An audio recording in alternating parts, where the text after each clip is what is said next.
meu povo, tudo bem com vocês? Vamos para mais uma aula. Geografia, capítulo 19, Brasil no século XXI, política externa, desafios e novos parceiros. As relações internacionais brasileiras. Na evolução histórica brasileira, assim como de grande parte da América Latina, as relações preferenciais com os europeus foram substituídas por uma presença cada vez maior dos Estados Unidos. Em um contexto da doutrina Monroe, imperava a visão de que o poderoso vizinho do norte era o exemplo a ser seguido pelas demais nações do continente. O contexto da bipolaridade mundial reforçou essa aproximação com os Estados Unidos. Contudo, as relações daí decorrentes vêm reproduzindo as desigualdades que marcavam o período de maior contato com os europeus. No âmbito do comércio, por exemplo, a tendência de vender matérias-primas de menor valor e comprar produtos industrializados contribuiu para o quadro de dependência, dificultando o processo de desenvolvimento socioeconômico. Entretanto, nas últimas décadas do século XX e o início do século XXI, intensificaram-se as ações que buscam a integração entre os próprios países sul-americanos e consolidou-se a expansão da diplomacia sul-sul, ou seja, a aproximação entre países periféricos e semiperiféricos. As tentativas de integração latino-americanas. Em 1960, foi assinado o Tratado de Montevidéu, que constituiu um acordo internacional firmado entre as repúblicas da Argentina, Brasil, Colômbia, Chile, Equador, México, Paraguai, Peru, Bolívia, Uruguai e Venezuela para a criação da Associação Latino-Americana de Livre Comércio. Essa tentativa de integração deve ser compreendida a partir da influência da criação da Comunidade Econômica Europeia pelo Tratado de Roma e do seu sucesso em 1957. Os países latino-americanos, seguindo essa linha integracionista, acordaram a busca por redução de tarifas de importação para instituir o comércio livre entre os seus membros. No entanto, a Associação Latino-Americana de Livre Comércio não atingiu os objetivos pretendidos, devido a uma série de problemas econômicos e políticos nos países membros. O acordo não terminou uma integração efetiva. A assinatura em 1980 de um novo tratado em Montevidéu substituiu a Associação Latino-Americana de Livre Comércio pela Associação Latino-Americana de Integração. Entre as diferenças, podemos apontar a definição de um tratamento diferenciado entre os seus países membros, de acordo com o respectivo grau de desenvolvimento econômico. O Tratado de Montevidéu de 1980 permitiu que os países de menor desenvolvimento econômico relativo, a Bolívia, Equador e Paraguai, recebessem tratamentos especiais para abertura de mercado. A Associação Latino-Americana de Integração, menos ambiciosa e de certa forma mais realista com relação ao quadro geográfico-econômico dos países membros, permitiu que eles celebrassem acordos de alcance parcial, inclusive com os países não membros. Além dessa tentativa mais ampla de integração, envolvendo diversos países de regiões diferentes da América Latina, houve, ao longo da segunda metade do século XX, projetos de integração entre países geograficamente mais próximos que tentaram aproveitar a vantagem da proximidade física. Entre esses projetos destacaram-se o Pacto Comunidade Andina, o MCCA e o CARICOM. O Mercosul.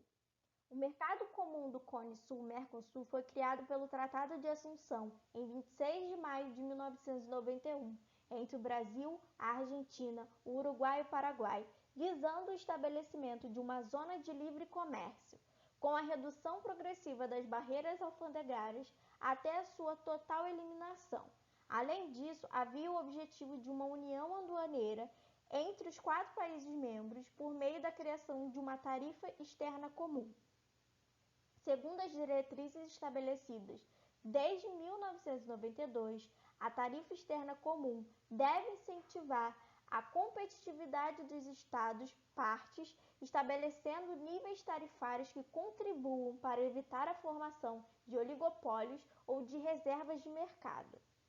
O acordo passou a vigorar a partir de 1º de janeiro de 1995 e foi marcado por um grande sucesso inicial, com o expressivo aumento do comércio intrarregional. Esse sucesso teve como base a tendência mundial da economia, o fato de o Brasil oferecer um mercado consumidor mais expressivo aos parceiros, sua maior dinâmica industrial e a paridade então existente entre o peso e o real.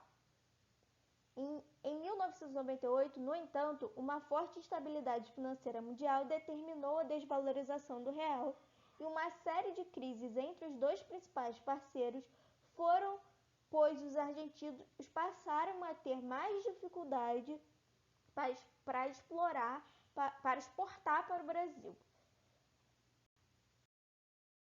Esses problemas mostraram que o bloco avançou no sentido comercial, mas não conseguiu construir estruturas sólidas de integração política. Então, ainda assim, é preciso considerar que o Mercosul foi importante na estratégia brasileira de bloquear a implementação da ALCA e que o comércio com os vizinhos hoje é muito mais expressivo do que antes do acordo. No final de 2005, a Venezuela, liderada por Hugo Chávez, aderiu ao bloco. Contudo, em 2016, os Estados-membros efetivos assinaram a suspensão da Venezuela do bloco sob a alegação de que o país não cumpriu suas obrigações, rompendo com a ordem democrática e de seus direitos e obrigações inerentes à condição de Estado-membro do Mercosul. Então, dessa forma, a Venezuela encontra-se como um status de país suspenso até o presente momento.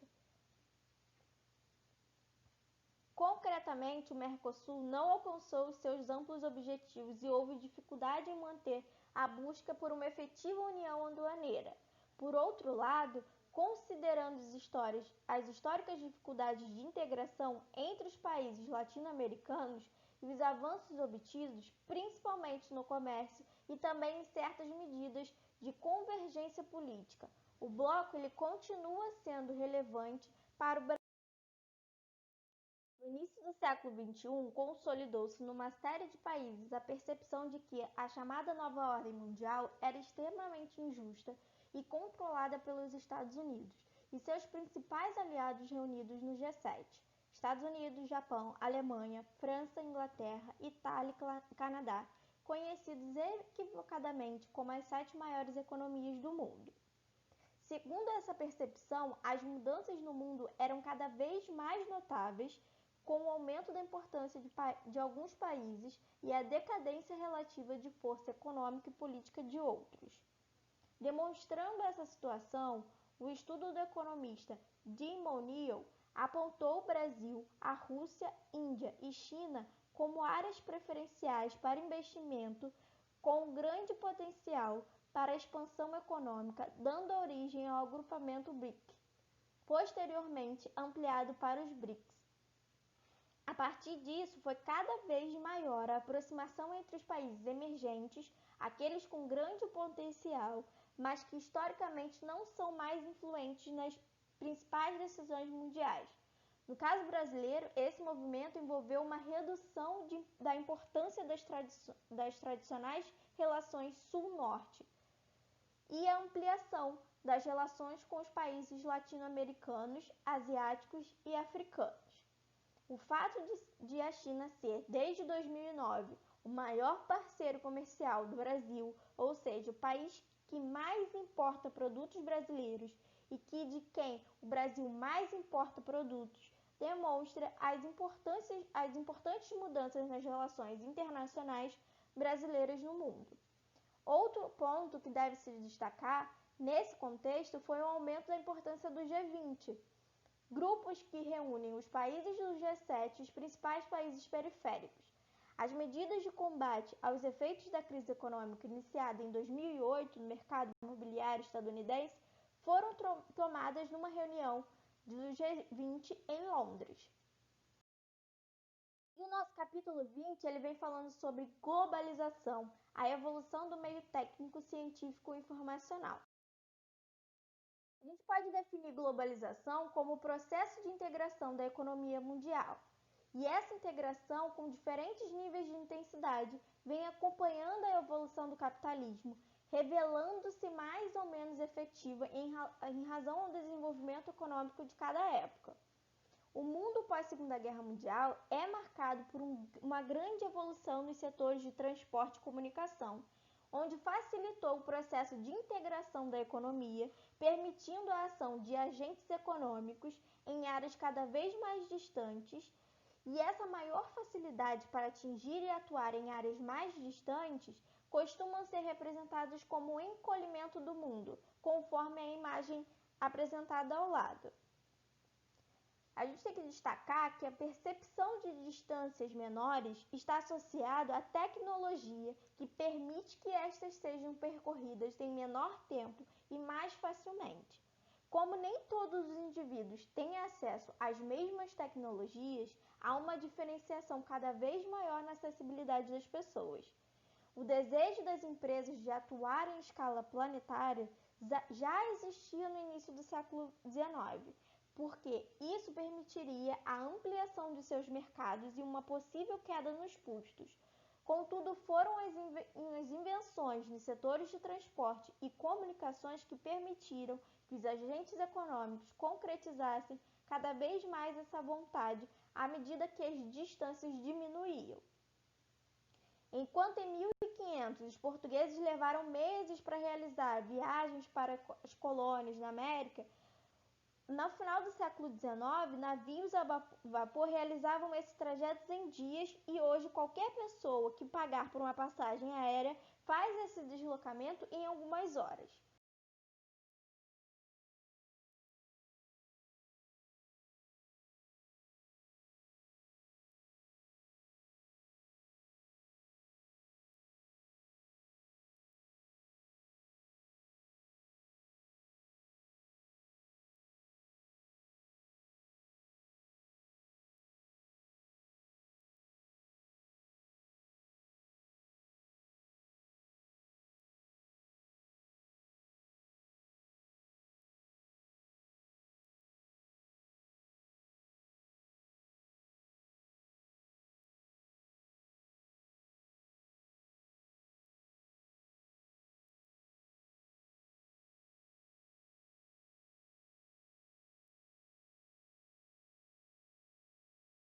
As empresas transnacionais e a globalização.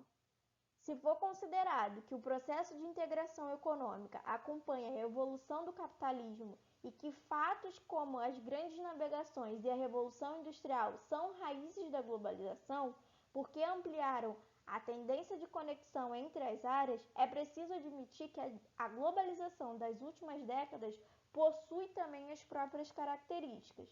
Um fato que individualiza esse processo é a atuação das empresas nacionais comandando a economia em escala planetária, o que não quer dizer, no entanto, que os estados nacionais não tenham mais importância. A expansão das transnacionais ela ocorre a partir da Segunda Guerra, quando instalam-se filiais em países periféricos que começam a buscar matéria-prima, mercados consumidores e mão de obra barata. No entanto, essas transnacionais sofreram grandes transformações. Há 20 anos construíam uma subsidiária para produzir e vender bens em um país estrangeiro. Hoje ela pode desenhar o produto em um país, fabricar as peças em outros 6, dependendo do preço, e montar o produto em um sétimo. Instala-se a fábrica no país que oferece as melhores condições à unidade da empresa. A gente pode observar que as empresas, em diversos casos, já não fabricam os próprios produtos, mas realizam todo o desenvolvimento tecnológico e contratam empresas terceirizadas para realizar a produção.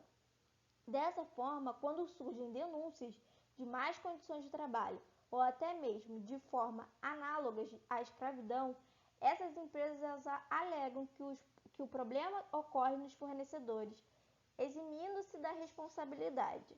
Essas grandes empresas que têm atuação multinacional possuem como importante característica a tendência a uma enorme concentração de capital, com origem em vários países, por meio de uma série de fusões e compra de empresas.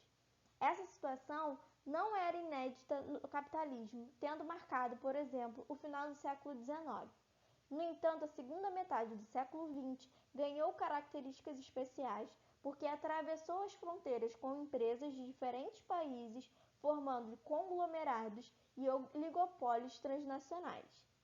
Ao contrário da concentração de capital no final do século XIX, em que o processo, salvo raras recessões, era interno e restrito a determinado país, no exemplo apresentado, as empresas que vão se fundindo podem ter origens em diversos locais, reforçando a ideia de um capital imune às fronteiras.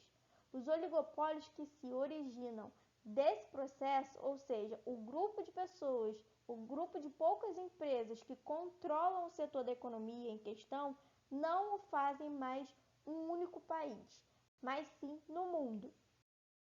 Obviamente, esses enormes conglomerados crescem ainda mais, tornando-se mais poderosos do que os próprios países onde atuam, o que lhes permite um alto grau de ingerência nas políticas internas locais.